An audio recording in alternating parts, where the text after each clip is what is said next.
Hello everyone, welcome back to the channel. ITR filing start करने से पहले हमें सबसे पहला काम करना होता है कि अपने 26 एएस फॉर्म को डाउनलोड करना है और साथ ही अपने एआईएस स्टेटमेंट को डाउनलोड करना है। इन दोनों डॉक्यूमेंट्स के बेस पर ही आपकी आईटीआर फाइल होती है। आपके 26 एएस में जो भी इनकम्स रिफ्लेक्ट हो रही हैं वो आपके आईटीआर फॉर्म में भी रिफ्लेक्ट होनी चाहिए।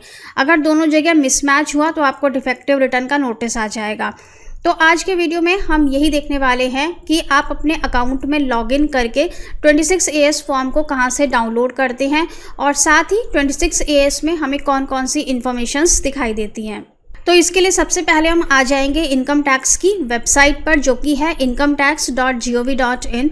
यहाँ पर आपको सबसे पहले अकाउंट में लॉगिन करना है। लॉगिन का बटन हमें राइट हैंड साइड में ऊपर मिलता है।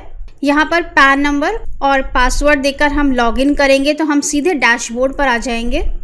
अब यहाँ हम ऊपर ई फाइल में जाएंगे, यहाँ पर इनकम टैक्स रिटर्न्स, और यहाँ पर हमें मिलता है 4th नंबर पॉइंट में view form 26 as. 26 as form को व्यू करने के लिए हमें अपने अकाउंट में लॉगिन करना ज़रूरी है। ऐसा कोई शॉर्टकट मेथड नहीं है कि आप बिना लॉगिन के 26 एएस फॉर्म को देख सकें। तो यहाँ पे व्यू करते हैं, I agree, proceed, view tax credit. यहाँ पर असेसमेंट ईयर सेलेक्ट कर लेंगे। इस समय हम असेसमेंट ईयर 23-24 की आईटीआर फाइल कर रहे हैं। असेसमेंट ईयर 23-24 का मतलब है फाइनेंशियल ईयर 22-23, यानी कि अप्रैल 22 से लेकर के 31 मार्च 2023 तक आपने जो भी इनकम अर्न की है उसकी इस समय आईटीआर फाइल की जा रही है। तो असेसमेंट ईयर 23-24 को यहाँ से चूज़ करेंगे। व्यू एज में HTML और यहाँ पे व्यू एंड डाउनलोड पर क्लिक करेंगे। नीचे स्क्रॉल करेंगे तो हमारा पूरा 26 एएस फॉर्म ओपन हो चुका है। यहाँ पर साइड में हमें एक एक्सपोर्ट एज PDF का बटन भी मिलता है। अगर आप अपने 26 एएस फॉर्म को डाउनलोड करके रखना चाहते हैं तो आप इसे PDF फॉर्म में डाउनलोड भी कर सकते हैं। अगर आप इसे डाउनलोड नहीं करेंगे तो जब भी आपको 26 एएस फॉर्म देखना होगा तो आपको हर बार इसी तरह से लॉगिन करके इसे ओपन करना होगा। जब हम लोग आईटीआर फाइल करते हैं तब हमें इस डॉक्यूमेंट की बहुत ज़रूरत पड़ती है, और अगर आप ऑनलाइन इसे ओपन करके रखते हैं तो इसका बहुत ही शॉर्ट टाइम पीरियड है, बहुत ही जल्दी ये अपने आप लॉग आउट हो जाता है। तो इसलिए अच्छा है कि आप इसे PDF फॉर्म में सेव करके रख लें। नीचे स्क्रॉल करेंगे तो इस तरह से यहाँ पर हमें एंट्रीज दिखाई देती हैं। सबसे पहले है details of tax deducted at source part 1। Part 1 में हमें अपनी सैलरी की डिटेल्स दिखती है, जहाँ पर हमें अपनी कंपनी का नाम दिखेगा, नेम ऑफ डिडक्टर में, TAN number of the deductor, total amount paid और क्रेडिटेड, आपको कितनी सैलरी मिली ड्यूरिंग द ईयर उसका अमाउंट, टोटल टैक्स डिडक्टेड जो भी आपका TDS कटा है, और टोटल TDS डिपॉजिटेड जितना भी TDS डिपॉजिट करवाया गया है। टोटल टैक्स डिडक्टेड और टोटल TDS डिपॉजिटेड इन दोनों में सेम ही अमाउंट होता है। अगर बैंक या पोस्ट ऑफिस से आपका कोई TDS डिडक्ट हो रहा है तो वो भी आपको यहीं पर पार्ट 1 में दिखता है। इसके बाद नीचे पार्ट 2 आता है, जहां पर कि details of tax deducted at source for 15G और 15H। अगर आपने अपने बैंक में 15G या 15H फॉर्म सबमिट किया हुआ है, जो कि हम तब सबमिट करते हैं जबकि हम चाहते हैं कि हमारी जो FD की इंटरेस्ट इनकम है उस पर बैंक TDS डिडक्ट ना करे।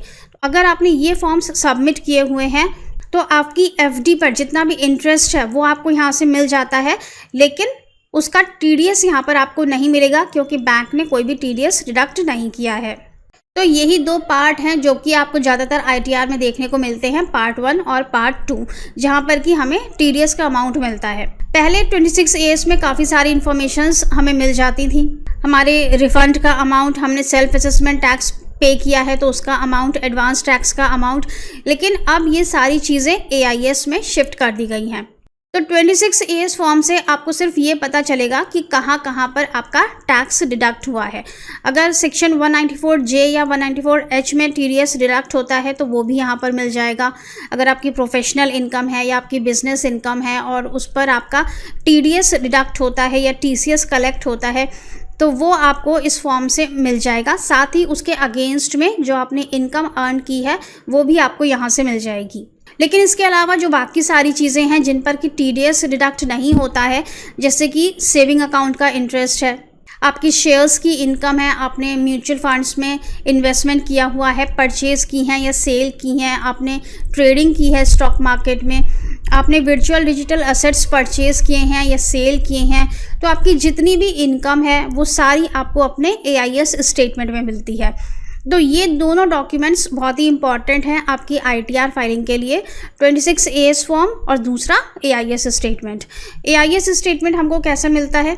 AIS स्टेटमेंट के लिए हम यहाँ सर्विसेज में जाएंगे, यहाँ पर हमें यहाँ मिलता है एनुअल इन्फॉर्मेशन स्टेटमेंट। यहाँ पर क्लिक करेंगे तो समरी फॉर्म में भी आपको डॉक्यूमेंट मिलेगा TIS नाम से, और अगर आप डिटेल फॉर्म में देखना चाहते हैं तो AIS नाम से मिलेगा। आई होप कि वीडियो आपके लिए यूजफुल रहा होगा। Thank you so much for watching this video. Stay safe and healthy. Bye bye.